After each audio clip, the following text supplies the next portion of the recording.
तो मेरे प्यारे दोस्तों बहुत बहुत स्वागत है आपका अपने YouTube channel education planner by Arya में। तो दोस्तों आज के वीडियो में थंबनेल आपने देखा कि जीव विज्ञान के ऐसे क्वेश्चंस देखेंगे जो कि बिहार बोर्ड एग्जाम में पूछे जाते हैं। ऑब्जेक्टिव क्वेश्चंस आप लोगों ने तो पढ़ा ही होगा।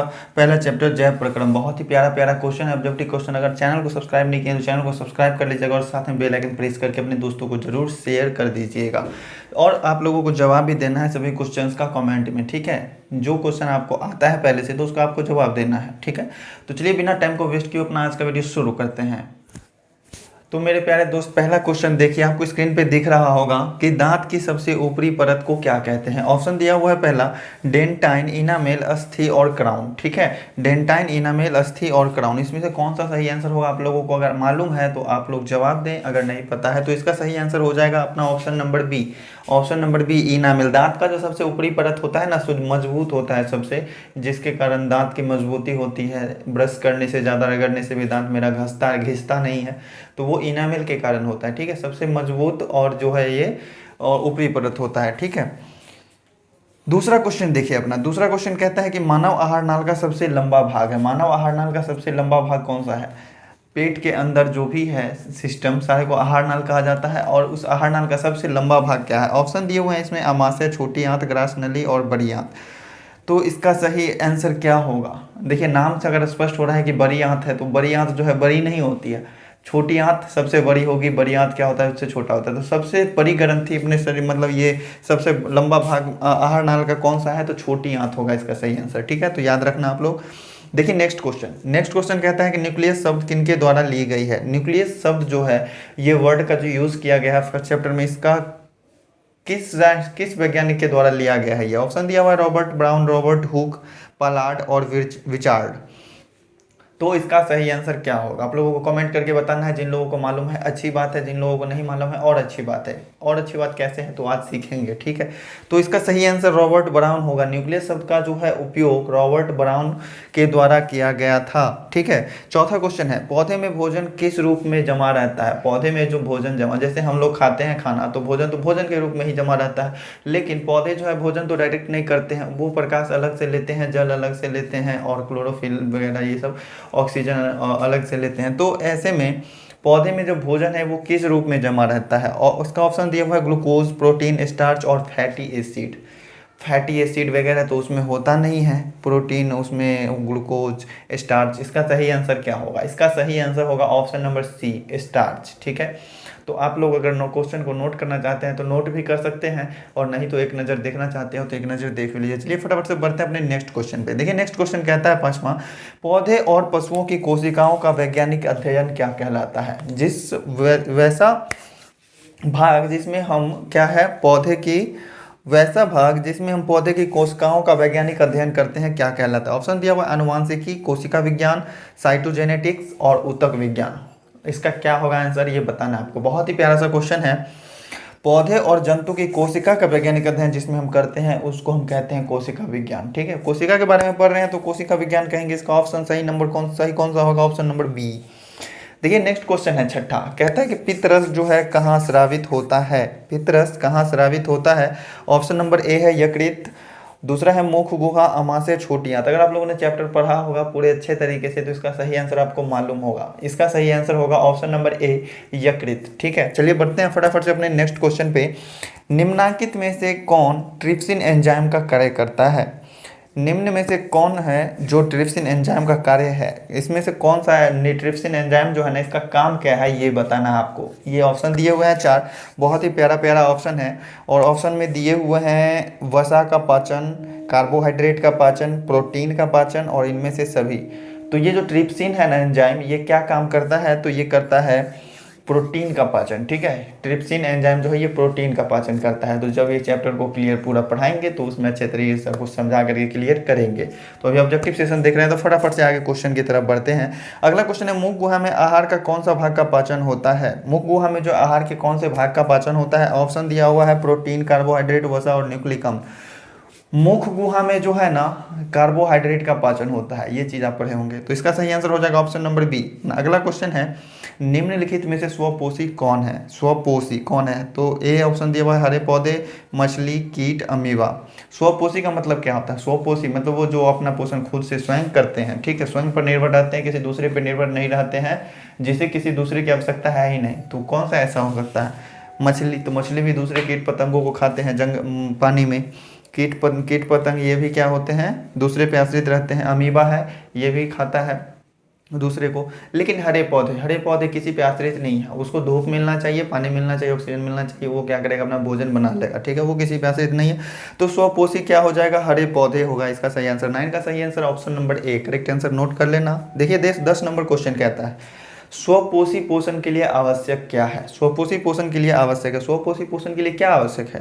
पहला दिया वो पर्णहरित, सूर्य का प्रकाश, कार्बन डाइऑक्साइड और इनमें से सभी। तो स्वपोषी पोषण किस में होता है प्यारे भाई? पौधों में होता है, और पौधों में प्रकाश संश्लेषण की भी आवश्यकता है।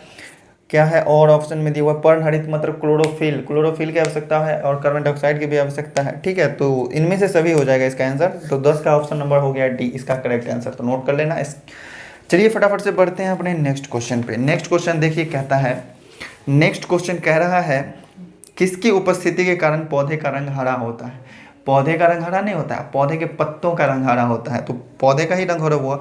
तो किसकी उपस्थिति के कारण होता है? ऑप्शन नंबर ए दिया हुआ है क्लोरोफिल, ल्यूकोप्लास्ट, फाइटोक्रोम, इनमें से कोई नहीं, ठीक है। तो क्या होगा इसका सही आंसर?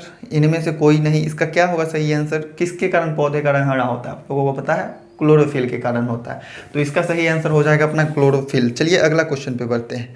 अगला क्वेश्चन क्या है? हाइड्रा। अगला क्वेश्चन है क्वेश्चन नंबर 12। हाइड्रा में क्या पाया जाता है? हाइड्रा में क्या पाया जाता है? ऑप्शन दिया हुआ मस्तिष्क, तंत्रिका, मुख या स्पर्शक। हाइड्रा में मस्तिष्क नहीं होता है, तंत्रिका भी नहीं होता है, मुख भी नहीं होता है। हाइड्रा में क्या पाया जाता है? स्पर्शक पाया जाता है, ठीक है। 13 नंबर क्वेश्चन अगला देखिए, ग्लूकोज का रासायनिक सूत्र निम्नलिखित में से क्या है? ग्लूकोज का रासायनिक सूत्र निम्नलिखित में से क्या है? ऑप्शन नंबर दिया हुआ है C2H5OH C6H6O6, और इसका सही आंसर देखिए क्या कहते हैं, क्या ग्लूकोज है ना, ग्लूकोज का रासायनिक सूत्र होता है C6H12O6, ठीक है। तो ये चीज़ आप ध्यान रखो, इसका सही आंसर हो जाएगा ऑप्शन नंबर सी। इसमें क्या है? C6H12O6, हाँ यही होता है ग्लूकोज का रासायनिक सूत्र, ठीक है। तो ये चीज़ नोट कर लेना। चलिए बढ़ते हैं अपने नेक्स्ट क्वेश्चन पे। नेक्स्ट क्वेश्चन कह रहा है अमीबा में अधिकांश पोषण कैसा होता है? अमीबा में जो पोषण होता है, पाचन होता है, वो कैसा होता है? अमीबा का पोषण कैसा है? वो क्या अमीबा शाकाहारी है? वो साग सब्जी, पत्ते, हरे पौधे ये सभी खाते हैं? नहीं, ऐसा तो नहीं हो सकता।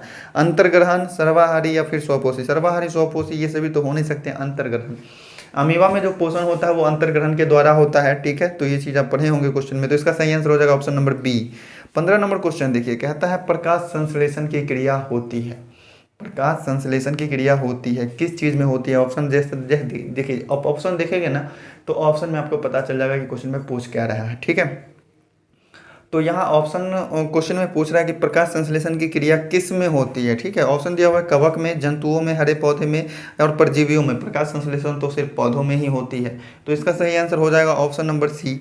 16 नंबर क्वेश्चन देखिए, अमीबा अपना भोजन कैसे पकड़ता है? अमीबा जो है अपना भोजन कैसे पकड़ता है? आपको तो पता है अमीबा का कोई आकार शेप नहीं होता है, वो कैसा भी होता है, ठीक है। और उसके आगे अगर कोई भोजन आ गया, जैसे मान लो ये है, तो ये अपना इस भाग को क्या करता है? फैलाता है, इस तरीके से फैलाता है, आगे जाके धीरे धीरे कैच करके पूरा बंद कर लेता है। इस अमीबा का कोई आकार नहीं होता है, ये जैसे तैसे आकार बना सकता है, ठीक है। ना इसका हाथ है ना पैर है, ये सिर्फ एक कह सकते हैं कि जेल टाइप का जो होता है ना, जेली जैसा होता है, वैसे टाइप का ये एक जीव है, ठीक है, अमीबा। देखिए अगला क्वेश्चन 17 नंबर, कौन सा एंजाइम वसा पर क्रिया करता है? कौन सा एंजाइम वसा पर क्रिया करता है? ऑप्शन दिया हुआ है पेप्सिन, ट्रिप्सिन, लाइपेज और एमाइलेज। बहुत ही प्यारा सा ऑप्शन है, इसका सही आंसर क्या हो जाएगा? एंजाइम वसा पर क्रिया करता है, कौन सा एंजाइम? तो लाइपेज एंजाइम जो है ना वसा पर काम करेगा, बाकी इसमें से कोई एंजाइम वसा पे काम नहीं करेगा, वसा पर क्रिया नहीं करेगा। तो इसका सही आंसर ऑप्शन नंबर सी हुआ। देखिए 18 नंबर क्वेश्चन कहता है आयोडीन की कमी से कौन सा रोग होता है? घेघा रोग होता है, हम भी पढ़े थे बहुत ही प्यारे तरीके से। तो देखिएगा आयोडीन की कमी से होता है घेघा रोग, इसका आंसर हो जाएगा सही क्या? Option number A. अगला क्वेश्चन देखते हैं 19 नंबर, कहता है कि कवक में पोषण की कौन सी विधि पाई जाती है? कवक में पोषण की कौन सी विधि पाई जाती है? कवक जो होता है इसमें पोषण की कौन सी विधि पाई जाती है? ऑप्शन दिया हुआ मृतजीवी, समभोजी, स्वपोषी और इनमें से कोई नहीं।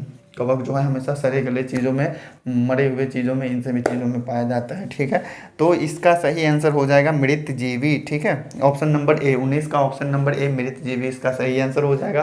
क्योंकि इलेक्ट्रॉनिक बोर्ड, डिजिटल बोर्ड तो है नहीं जो हम आपको वहाँ पे क्वेश्चन दिखाएं, तो इस तरीके से हम बाद में एडिट करके क्वेश्चन आपको बाद में प्रिंट कर रहे हैं टाइपिंग करके। ठीक है, तो थोड़ा मेहनत इसमें ज़्यादा लग रहा है, आप लोग ज़्यादा से ज़्यादा सपोर्ट करें। छोटे यूट्यूबर्स को भी ज़रूरत है सपोर्ट की, तो जितना ज़्यादा सपोर्ट कर सकते हैं प्लीज़ सपोर्ट कीजिएगा। देखिए 20 नंबर क्वेश्चन में कहता है कि दांतों को साफ करने के लिए दंत मंजन पराया होता है। दंत मंजन, अब देखो कॉलगेट का प्रचार होता है तो उसमें कहता है कि क्या आपके टूथपेस्ट में नमक है। यहाँ टूथपेस्ट का बात नहीं किया गया, दंत मंजन का बात किया गया। वो जो डाबर का जो लाल वाला पाउडर वाला जो मंजन होता है उसका बात किया गया, तो वो आपको स्वाद में कैसा लगता है, कड़वा लगता है ना। तो कड़वा क्या होता है, अम्ल होता है कि क्षार होता है। अम्ल तो स्वाद में खट्टा होता है, क्षार स्वाद में कड़वा होता है, इसीलिए इसका सही आंसर हो जाएगा ऑप्शन नंबर ए, क्षारीय। ठीक है, दंत मंजन जो होता है वो क्षारीय होता है। तो प्यारे भाइयों आज के लिए रहने इतना ही, फिर मिलते हैं नेक्स्ट वीडियो में, देखेंगे आगे के ऑब्जेक्टिव्स को। उम्मीद करते हैं आज के ऑब्जेक्टिव्स में किसी भी तरह का डाउट नहीं होगा, बहुत ही अच्छा लगा होगा वीडियो देख के। तो वीडियो अगर पसंद है तो वीडियो को लाइक कीजिए, चैनल पर नया तो चैनल को सब्सक्राइब कीजिए और साथ में बेल आइकन भी प्रेस कीजिए और अपने दोस्तों को शेयर कर दीजिए। चलिए फिर मिलते हैं नेक्स्ट वीडियो में।